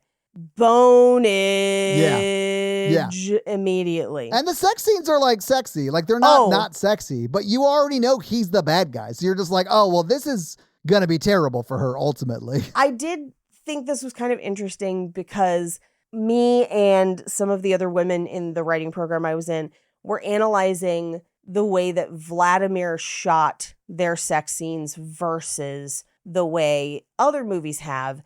And Vladimir is aggressively shot for the female gaze in many, many ways throughout the entire series. Like other women who like women? No, more like shot in the way... I know you meant G-A-Z-E, not G-A-Y-S. Oh, yeah. But yeah. I mean... I love when I make a joke and you just like take me seriously. I was like, I feel like we've had this conversation, but... No, I know what you mean. Yeah. Anyway, but I felt like this movie, oddly enough, is kind of shot for the male gaze in the sex scenes a little bit. Don't get me wrong. They are good sex scenes. I enjoy them. This will chart on the roar scale, even though he's the villain. But there's a big focus on like objectifying Sydney Sweeney's body in these scenes. Yeah. In a way that feels very male gaze. And I was like, do you realize who your audience is? It definitely is. I agree 100%. But yeah, they are definitely really showing off her. And I mean, he is in great shape too, and he is there. But you don't get as much of that as like it sounds like Paige would have liked. Yeah. No, I mean, it's tough to explain if you have not seen Vladimir to compare it. There's a lot less nudity, to be honest with you, but it is sexier in a way. And that is probably because I'm a lady who is a straight lady and I enjoyed what they did. I'll just say this. Never going to watch that show based on what you told me about Vladimir, but it sounds like the sex scenes are great. Pretty awesome. Yeah. One of the women in the lab was like, I'm enjoying the show because I support women's rights and women's wrongs. And I was like, yeah, there you go. At Under the Cover in Kansas City, Natalie got a sticker that said almost that. Yeah. Yeah. It was, I support gay rights and gay wrongs. And gay wrongs. Yeah. See, I do have a gay rights and gay wrongs sticker. I love that. I love that sticker so much. But yeah, this is shot in a very kind of male gazy way. We do see Sydney Sweeney topless. You know, which I get that maybe if you're a straight dude who came to see this movie, maybe that's why you came, I guess. And also went to see the movie. Yeah, exactly. Yeah. But like, yeah, I don't know. It felt a little incongruous with the rest of the movie, especially given how it ends. Yep. But anyway, they get up the next morning. He's like, Nina can never know. It can't happen again. But she also texted me that she's coming home early, so we got to beat her back to the house. They do. They get back to the house. They beat her, and he immediately is like, just kidding, we're gonna fuck again in the house. Yeah. And hope that she doesn't walk in on us. She doesn't. By the time Nina gets home, Millie's making lunch and Andrew is coming, down from upstairs from working in the office or whatever. But Nina then is basically like, I'm so sorry about last night. Now, here's what's kind of interesting. And I guess we kind of skipped over a part. The night that she found out about the infertility, we do hear a crash downstairs. Millie investigates, and it looks like Nina was trying to stab Andrew. Yes. And like her hands are covered in blood. It's like a whole thing. We don't really ever find out what happened, but she's like clutching a mirror, like a mirror shard, which is why it's cut her hand just from her clutching it. Yeah. Which, like, if she was trying to kill him, maybe she would have to hold it really hard. So, like, yeah, that would cut her hand. Who knows? Yeah. But in this scene, she looks like she's been in a fucking fight. Like, her lip is split. Her eyes are kind of like, it looks like she is covered up black eyes with makeup. It's not good. Right. But as she walks in, she's like, hey, so love that you're making quiche. Did you learn how to cook in prison? By the way, did I tell you she was in fucking prison? Yeah. You should go to the grocery store, by the way, and do your fucking job. Like, it's very, hey, I know something is going on with you and my husband. I'm going to kind of sour the pot, is what it seems like. But she takes the car to go get groceries. And then immediately after she's like loading the groceries in, Nina reports the car as stolen. Yeah. Stolen. She gets arrested. So she reports it as stolen, and then and you may want to go to the grocery store because that's probably where you'll find it. Like if your car was just reported stolen, it might take days or you might never ever get it back. Right. I'm actually one of the lucky guys whose my car's been stolen twice and I got it back both times. It's like we got Jake's car back. Yeah. But she does run into another nanny in the store. And the nanny's like, oh, you took the phone. Most people don't take the phone because it'll track your location. Which is true. I mean, your phone literally, there are rich people selling your data just because you have your phone in your hand. Yeah. And of course, your phone tracks where you are all the time, you know? Right. Which means that Nina knows where she is. And at this point, Andrew comes to basically bail her out because the cops have arrived and accused her of stealing the car. Now, one of those cops is the cop that will come up at the end. Yeah. Who is kind of like, ooh, I don't trust exactly what's going on here. I love that flip at the end. It's not really a flip because Me you don't really know that character, but I loved that kind of reveal. I do love it as a reveal. Is it a realistic one? No, because the coroner is still going to get that body. Right? Yeah. And they're fucking toast once that happens, but whatever. But Andrew basically drives her home and she's like, I'm so sorry I didn't tell you the truth about prison. He's like, you don't have to explain it. It's in the past. And she's like, but clearly Nina knows. And he's like, I know. Yeah.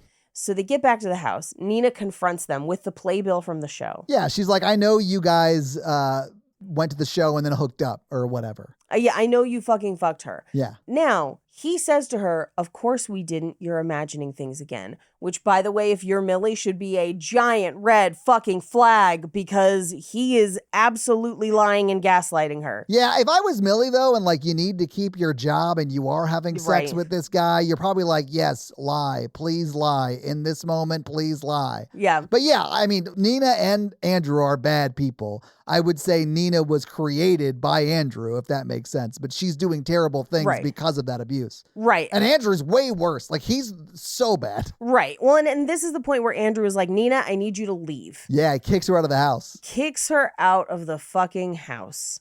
Now, so she almost doesn't pack anything. She grabs her purse, goes out to the car, drives out to the gate, cries, and then screams. Yeah. Now, we cut back inside the house.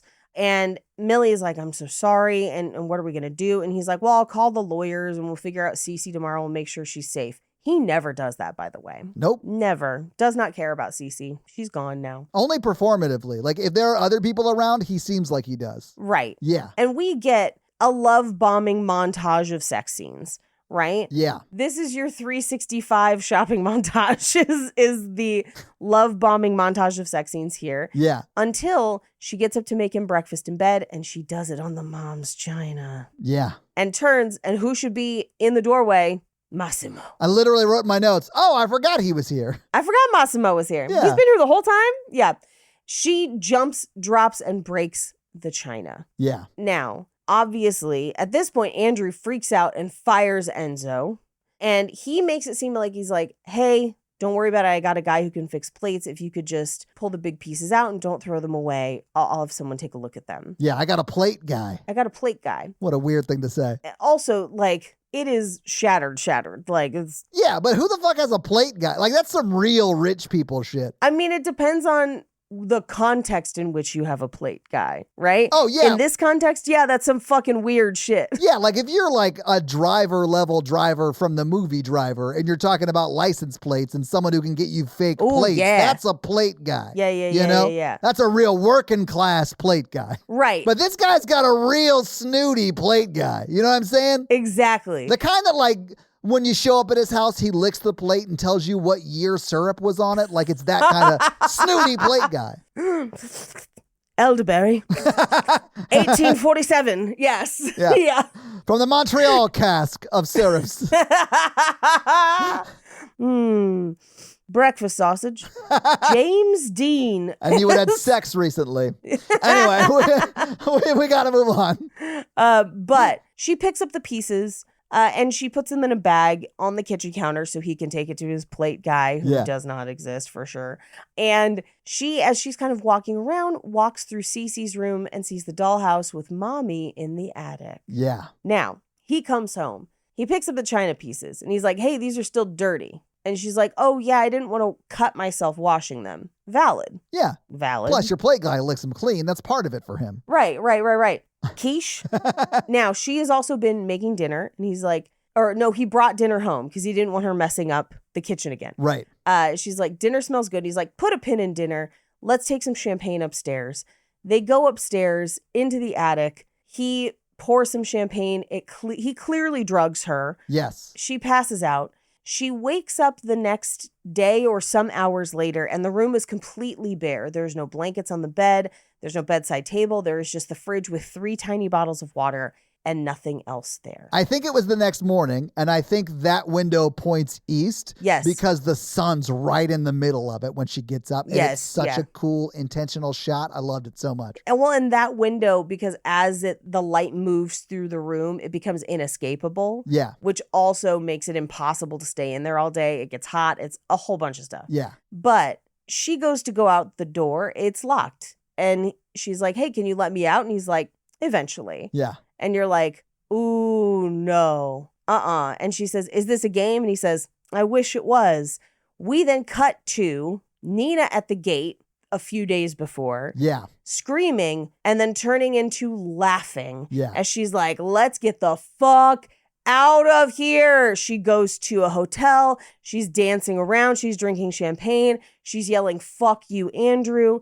And we get her writing a letter to Cece that basically is like, if you're reading this, I'm dead or you're 18. Yeah. And I'm so sorry I put you in this position. Yeah. So we reveal that she had nothing to do with the fire that killed her parents. Right. She just became a meme, guys. Yeah. She was the little girl from the fire meme. And then everyone thought that like she that set that fire. And it wasn't her. It's just a meme. It's just she a does meme. look like that.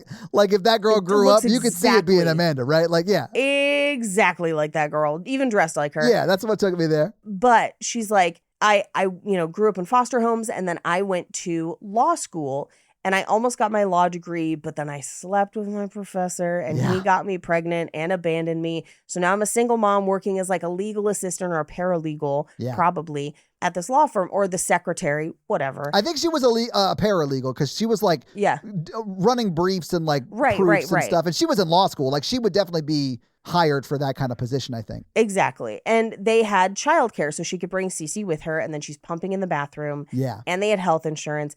But this is how she meets Andrew. He's there. It sounds like negotiating a previous divorce. I think it is. I mean, yeah. Yeah. But she gets yelled at by her boss. He kind of steps in, so he takes her out to lunch, and then they go out. His mom babysits. And it seems to be wonderful. This is love bombing again. Yes. She goes blonde. He's going to raise Cece. I think he kind of profiles her like she profiles 100%. Millie, right? Yes. Like it's someone who's in a vulnerable situation that will stay longer than they should because they like don't have the financial means to like live at the, so like I think he does this on purpose. Right. And this is where he moves her into the house, and she's like, he designed the house for some unnamed Kathy. I never thought to ask what happened to Kathy. I should have. Yeah. Right? She just figured her loss, because he does seem like a great guy who's rich as shit. Right. And it's a pity that it has taken us over an hour and a half of screen time to get to this point. Because now the story is so much more interesting, right? Yeah. We see her forget to get her roots done. And this is where he first locks her in the attic by tricking her and saying there's notes up there. And this is where he's like, hair is a privilege. And she has to pluck out 100 hairs. And then she didn't get a follicle on one. So she has to pluck out 100 more. That's crazy. And at this point, she's like, who is this man I married? I almost died in here. I almost died of dehydration. Yeah. But like I escaped and saw you, and I couldn't like leave. I knew that you needed a stable place to be, and so I stayed. But also, she comes out and he drugged the water he gave her. Yeah. So she goes to see Cece and then wakes up on the floor hearing the water running. Cece's already in the bath. So you realize he completely engineered what everyone believed to be her mental breakdown. Yeah, and he kind of like what lies beneath Cece. Like, yes. Like he like makes it so she's asleep in the tub already and can't move. Right. And so she would have died. Yes, 100%. If Nina wasn't there to pull her out when she did, but it just so happens that the cops come in sort of like seconds after Nina gets Cece out of the tub. So and she's still in the tub technically, but her head's above water. Right. And they just assume that she's holding her under the water or whatever. So they arrest her right there, Right. And he convinces everyone that she is having a mental health crisis. She goes to a facility for 9 months and then eventually just admits to it so they'll let her go and she can see Cece again. Yes. But he wanted his own baby. And so she then secretly gets an IUD and then works with that gynecologist. She says blackmailed. We don't have any more details, to then lie to him about the fertility, but anything was an excuse to lock her up. So she ends up going back and forth to that facility a couple times. Yeah. And Enzo was the only one who believed her because he's watching from outside the house. Yeah. And so he gets them fake passports to try and get them, I would assume, to Italy or just out of the country. Out of the country. Yeah. Wherever. Yeah. Wherever. But Andrew finds them and puts her back in the institution and is like, you'll have no chance at custody. You basically have to do what I tell you. Yeah. And everyone always adores him. So then she starts to make a new plan with Enzo. Now, again, Enzo does not like this plan. He wants to help her so that she's safe, but he does not like that they're having to include Millie in the plan. He's like, I lost a sister to an abusive relationship like this, and I won't let it happen again. You leave right now. Let me kill him. I couldn't kill the guy that hurt my sister. I could kill this guy. Oh, yeah. And I'll be fine with it. I think he'd be happy to kill Andrew. 100%. But she interviews a number of girls. We don't see them. We only see Millie. And she's like, perfect. She's exactly his type. And she's on parole. And it wasn't for, something small. It was murder. Yeah. So either she will kill him because she's killed before. Yeah. Or he'll kill her. Either way, this is how I get out. And Enzo is like, please find another way. I do not want to do this. And even in her letter, she's like, I wish I could find another way. I couldn't think of another way. But now you know how we were able to be free. Yeah. And now we're free. And we cut to back in the house. He's got Millie in the attic. And she's like, open the door. And he's like, no, it was the china from London. Here's a sharp piece. I want you to carve slices into your stomach. I don't fully know why she does this, because ultimately she does get the drop on him. Maybe it takes her that long to formulate a plan. Yeah. I think some of it hinges on like, when is he going to come in? And maybe he doesn't come in. And so I have to do this because then he will let me out. Right. And then I can get him when I'm out there, Right. So right. like, yeah, but it's just kind of the way it plays out. I could see her thinking like of the plan later after she does that, Right. Now we cut back as Millie is making the cuts into her stomach to now her voiceover of like, pretty sure this was Nina's plan all along and she used this to escape. And this is fucking frustrating. But like, here's how I ended up in prison. It was a rich guy, a lot like Andrew. He sexually assaulted her roommate. And in the process, she hit him with a snow globe and bludgeoned him to death. Yeah. And because his family was rich and powerful, her roommate refused to testify and didn't stand up for her. And so she goes to prison. Yeah, it seems like they may have like paid her off or something, or maybe just like through influence got her to not press charges. And that, of course, in the eyes of the law means that he wasn't sexually assaulting her. So Millie just killed a guy who was in her room. Right. Who was, having sex with her roommate, I guess. Right. It's really shitty. It's bad. It's really shitty, but Millie takes a plea deal, but then she gets out on good behavior. And this is where it talks about like she lost another job, and it's been mentioned a couple places, but we see her lose that other job where it was a bartender groping one of the waitresses. And again, she gets him from the back of the head with a bottle. Yeah. Now she slides the plate shard under the floor. We cut to Nina having picked up her daughter early from camp. And her daughter's like, I had 2 days left. And she's like, we're going to find a new place to live. We're free. Yeah. And it is very obvious that Cece understands what that means. And she's like, what about Millie? And she's like, she's going to stay with Daddy. And it's like, we got to take her with us. Yeah. Or at least get her out of there. At least get her out of there. Yeah. And Nina's like, she can take care of herself. And Cece's like, no. Yeah. But we cut back to Millie, who wakes up bloody, and Andrew comes in. And he basically says, you need to learn there's consequences to your actions. He does take a look at her stomach. And he basically is like, I can give you everything. Financial security. You never have to work again. You could just live here. Isn't that what you want? And she says, yes, just not with you, asshole, and takes part of the plate, stabs it into his neck, and runs. Yeah. And locks him into the room. Yes. And this is the point in the movie where you just start cheering. It's fucking great. And from here on out until he's dead, it's like balls to the wall fight. And it's great. It's great. He threatens to call the cops, but he can't because she has his fucking phone. Yeah. So she's watching him on the camera on his phone. And I love this scene where he's like, let me out. And she's like, I need a fucking sandwich. Yep. And she just walks downstairs and sloppily eats a sandwich. And I'm like, yes, bitch. Yeah. Yes. Eat that whole sandwich. She flips off the camera. Then she comes back up and she sees a text message on his mom's phone that says, have you delivered the divorce papers yet? Yeah. Which it's literally only been days. And she's like, no, you know what? Fuck that lady.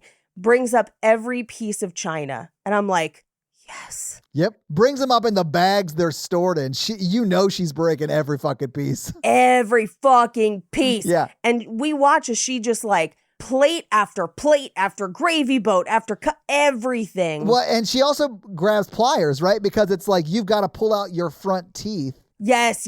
Or one of your front two teeth because your mom loves your smile so much. Or I'm breaking all of the china that you, for some reason, are allowed to be so rich that you have formed an emotional attachment to plates. So, okay, here's what's even crazier. She brings the plates and gasoline up first. Yeah. I forgot about the gasoline. Hell yeah. Breaks a couple plates. She hasn't used the gasoline yet, but she's like, you got to pull out your tooth. And he's like, no, I'm not going to do that. And she's like, slides the pliers under and she starts pouring gasoline and breaking more plates. Yeah.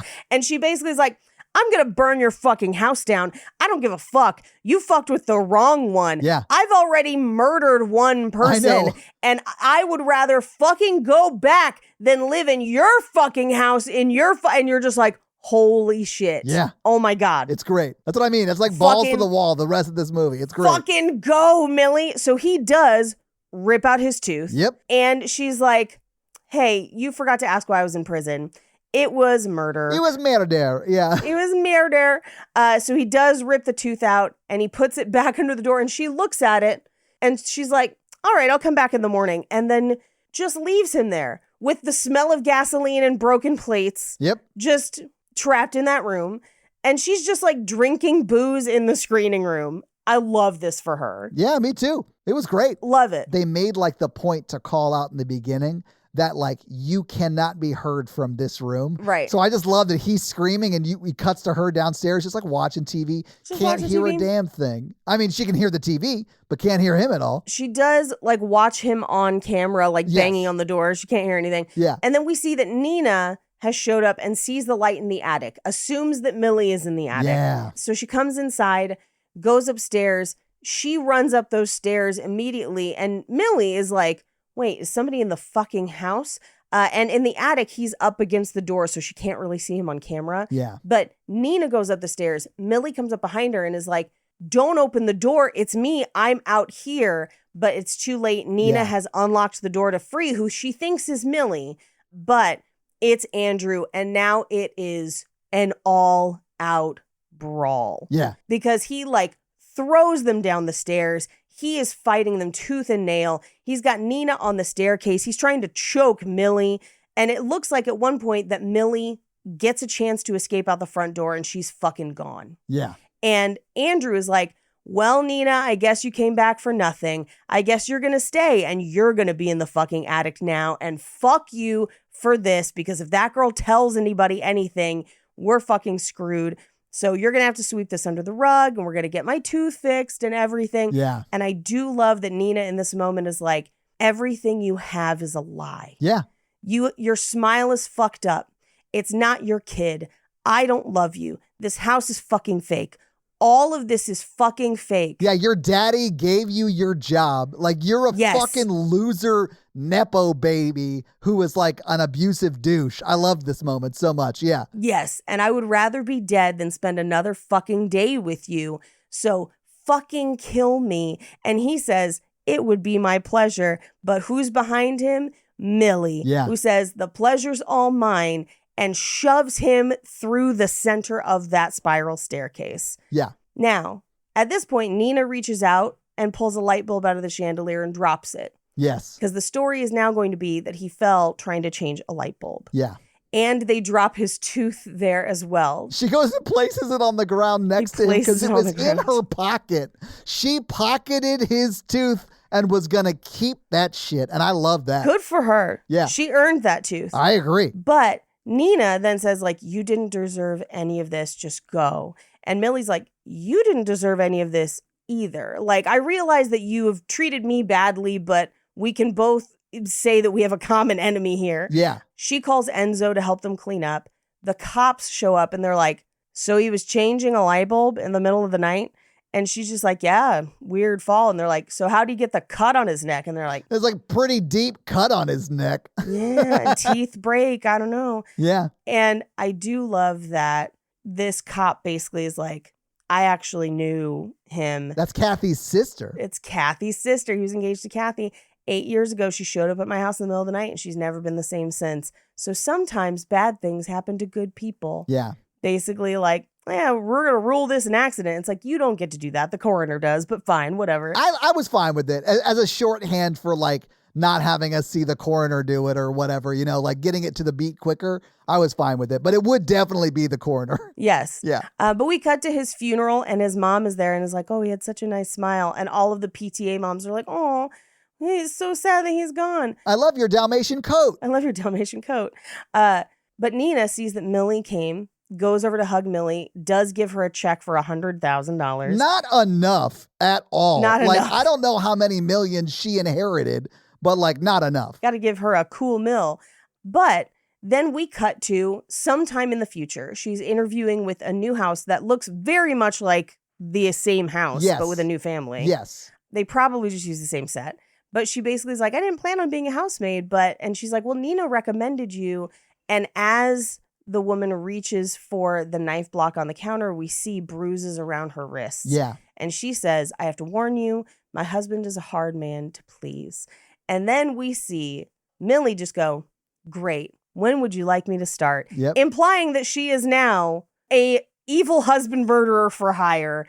And that's the movie. So having seen the movie, having talked about the movie, what do you think about The Housemaid? I had way more fun than I thought I was going to have. For me, it was a good time. Is it rough to watch abuse like that? Yes. Is it incredibly cathartic to see that man get beat to death? Also yes. Yeah, it's like the, and I realize this is romancing the pod, but it did feel like a horror movie. A little bit. But it's the movie where there's like a woman and she goes off with a guy to like his hunting lodge or whatever.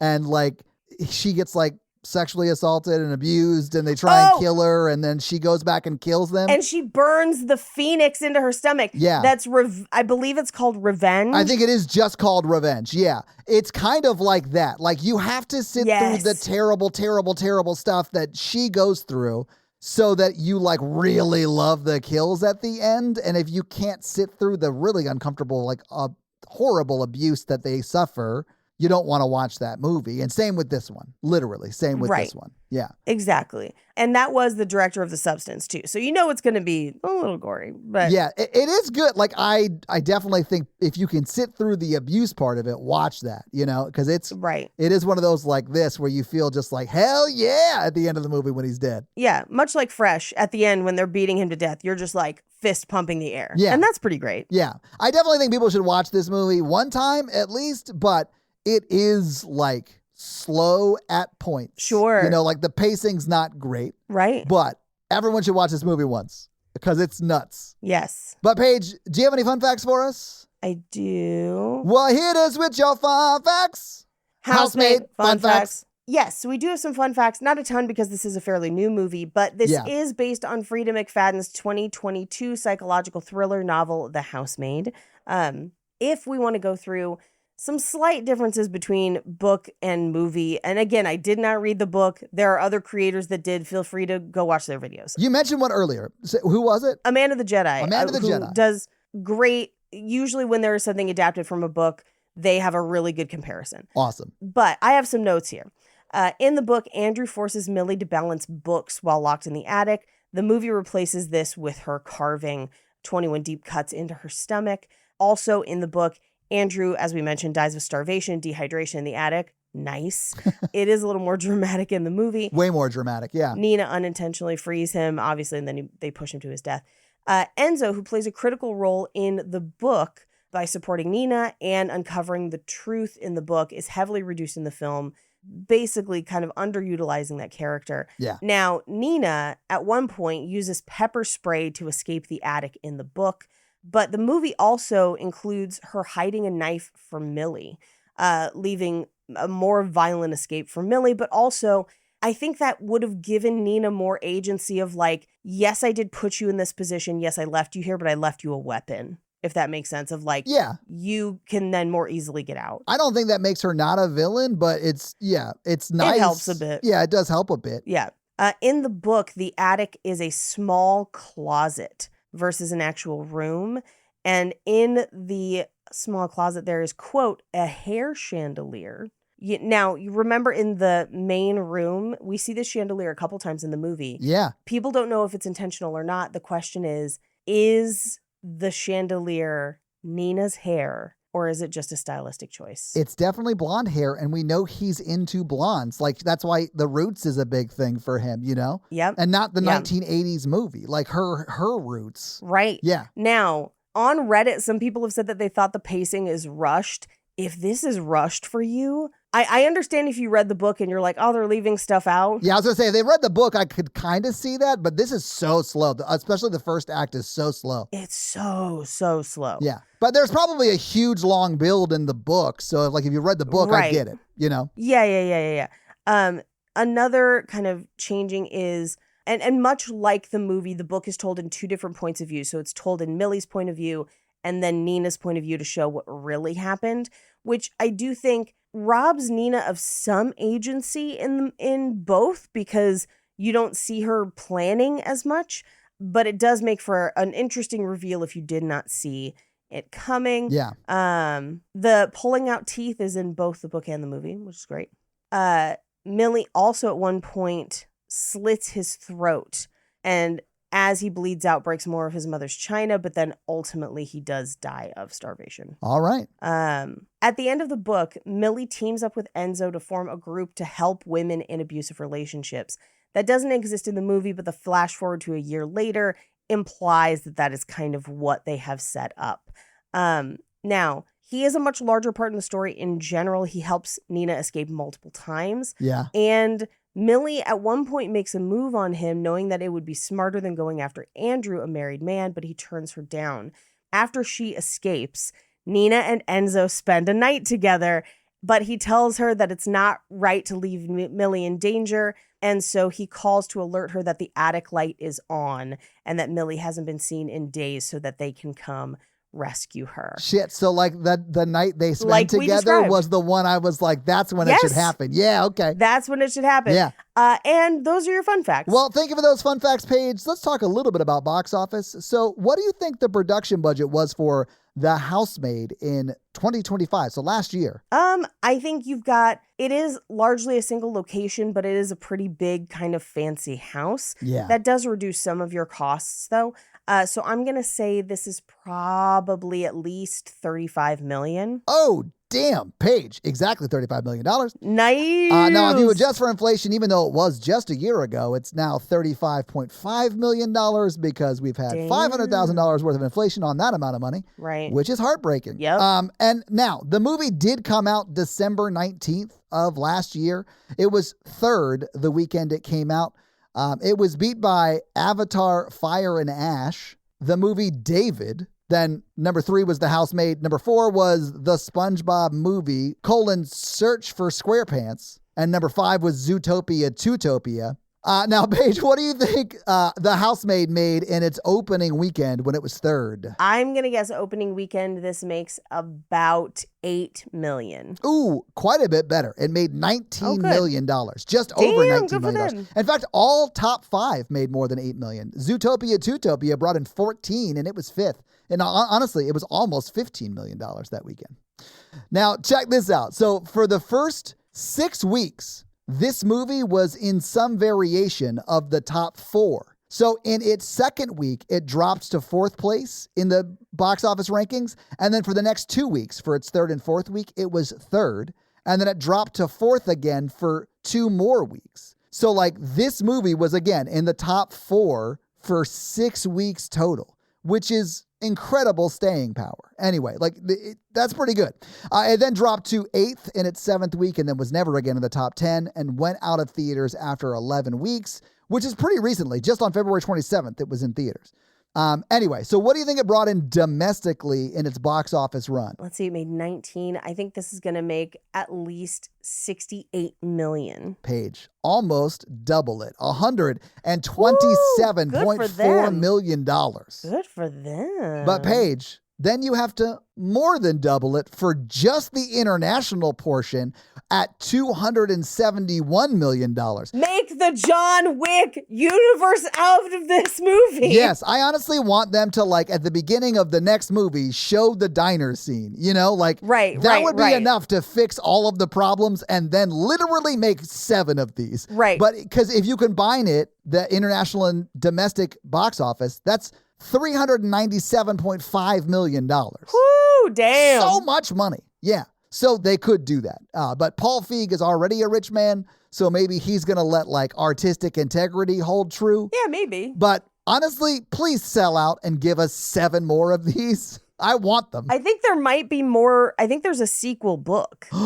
Yeah. I mean, Paige, if they go to the Continental Hotel, I'm down. I'm checking. Oh, The Housemaid 2, officially titled The Housemaid's Secret, is confirmed to the 2025 thriller and is scheduled to come out in 2027. Paige, this is the best thing I've read on the internet all day. Very excited. Very excited. And I just read about Bondi's firing. Come on. I mean, this is better than that. This is better than that. I hope we get to see them beat another man to death. Same. But Paige, that is your box office, and I can't wait to watch the next one with you. Yes. Do you want to hit us with that romance scale? Our romance scale is a scale of 1 to 4 of how romantic we found this movie today. Todd. 1. There's nothing romantic about it. It's just trauma and abuse. 1. Yeah. Absolutely. Now, the roar scale, I feel like the erotic thriller month is going to be a lot of 1s on the romance scale and like a lot of non-1s on the roar scale. Yeah. Because I'm going to give this like a 2, 2.5. Like, it is pretty sexy for those sex scenes. We gave 365 a 2.5. I think 365 might be a 4, and we just need to reevaluate. I definitely think that is the ultimate sexiness that we've seen so far. There might be other ones out there that are more sexy. With the roar, with the soundtrack of the roaring, right? That's how it named the score. Literally the namesake. Yes. Yeah. So that's got to be a 4.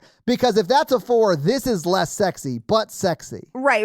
Because this is like a 2.5. Because Indecent Proposal was like a 2 as well. Because there was a lot of sex in that. For those first few sex scenes. And like the first 20 minutes of that movie, her and her husband. Yeah. Exactly. And that's your roar scale and your romance scale. Yeah. Paige, I don't think there's any need to, do you think they should still be together this movie? No. Or do you think they're still together? Well, do I think Amanda Seyfried and Sydney Sweeney should be together in a John Wick universe where they just kill abusive husbands? Yes. Yeah, I definitely think Nina should be running the Earl's Gotta Die nonprofit where the only housemaid you can get for free if you're being abused is Sydney Sweeney. Correct. Yes. Paige. Bad pitch. Yeah. I think every movie, they should add a new housemaid to the firm. You know what I'm saying? Ooh. Yeah. Eventually we'll have like a bunch of like action stars who are women just killing dudes. Do you want to hear something even better? Yes. There's a 3rd book, Todd. Yes. I'm on board for this. No joke. Like I would watch another one of these. I don't think I'd ever watch this one again, but I would certainly watch the next one because this is crazy. It was crazy. I had a good time. And I think it's going to get even crazier as the rest of the month goes on. Oh, yeah. And we should talk about that because this week you made us watch The Housemaid, but next week it's going to be a new movie because that's what happens week to week. So what are you going to make us watch when we change to a new one? You have 2 options, and it's just the order that we're going to watch them in because we plan these 2 because after those 2, we have our 300th episode and we have plans for that. We got plans, guys. But we have picked 2 other movies. So one is a scandalous movie starring a real life Hollywood couple. Oh. And again, an erotic thriller. It is erotic thriller month. Of course, it has to be. The other is kind of a weird switcheroo in which a man who's trying to avoid a teenager who has a crush on him has terrifying results. Okay, so I know what the first one is because I remember. Right. And what you're asking me right now is, do I want to do Eyes Wide Shut or another movie I've never heard of? Right. And I definitely want to do Eyes Wide Shut. We're going to do Eyes Wide Shut. Hell yeah. So yeah, your homework is to watch Tom Cruise act like he wants to have sex with his wife at the time in the movie Eyes Wide Shut. And make sure to bring your mask. Yeah. Hey, do you have any reviews for us, Todd? I do. This week I'm going to read a Spotify comment that came in from one of our most recent episodes, which, if you're keeping track, was the Indecent Proposal episode that came out yesterday. I'm going to read this one, and it's from Andrew, and they say, Cobbler here. I think it's totally chill and normal to put your shoes on the table. Also, I'm a liar. And I'm a window cleaner by trade. I'm with Paige. Dirty shoes on the table is psycho behavior. Thank you. I wanted to read that one because it went on a ride. I was like, for a second, I was like, oh, shoot. We're having like a shoemaker weigh in on a question. And then like the next, like, I'm also a liar. I was like, okay, I see what you did there. Anyway, thank you, Andrew, for that comment. And if you want to have me read your Spotify comment or 5-star Apple review, leave us one of those things and I'll do just that. So yeah, if you guys like this show and want to hear our other show where we talk about horror movies, that is The Horror Virgin. That's the only other podcast I am on, but Paige is also on Cult Podcast, which you can find at Cult Podcast. And you can find us on social media. I am at Todd J. Awesome, literally everywhere. Paige is at Paige Wesley on Instagram. No, it's at Rampage Wesley on Instagram and TikTok, at Paige Wesley on Twitter. That's right. All right. So that's where you can find Paige. If you want to find the show, we are at Romancing the Pod Show, right? Yep. Romancing Pod Show on Twitter. Well, and Instagram, right? And Instagram, but it's show SHO because character limits. If you start typing Romancing the Pod, it'll come up. It'll definitely come up on Instagram. I don't know about Twitter because I haven't posted on Twitter in a hot ass minute. So like, who knows? But that is where you can find more of us. So yeah, guys, give us a follow. Support the show any way you can. We'd love it. Smash that like button. Hell yeah. And that's going to be it for us, you guys. I'm Paige. And I'm Todd. And you complete us. Cheese knife pleation. Bye. I'm pretty sure that's what she stabs him with at the end, nerds. For us, it's a Good Friday. For Jesus, he had a bad day, got nailed to a cross, but he died for our sins so we wouldn't be lost. You're welcome. You're welcome. We're recording this on Good Friday. Could you tell? Oh. We don't even need laugh lines. We don't, because it's Romancing the Pod. Hey, this is Lauren Ash. I'm primarily known as an actor. You may have seen me playing Dina on Superstore or Lexi on Not Dead Yet. But did you also know that I have a true crime podcast? That's right. I host True Crime and Cocktails with my cousin, Christy Oxborough. She is my best friend in the world, my cousin by blood, sister by life, and she is a fantastic true crime researcher. We've been doing the show for 5 years, and we cover a different case on every episode. We're also kind of known for our signature banter that we do in every episode. A lot of people talk about how it's like listening in on two best friends just having a chat, which is kind of what it is. We like to cover a variety of crimes. Like I always say, true crime doesn't always mean murder. We do heists, we do scandals, we do all kinds of things. So come check us out. New episodes of our award-winning podcast, True Crime and Cocktails, are available every Tuesday, wherever you listen to podcasts.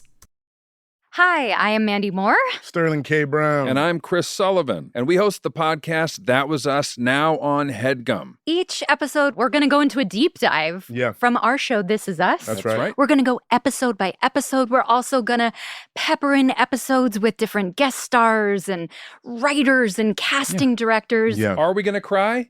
Yes. A little bit. Are we going to laugh? A lot. A whole lot. That's what I'm hoping, man.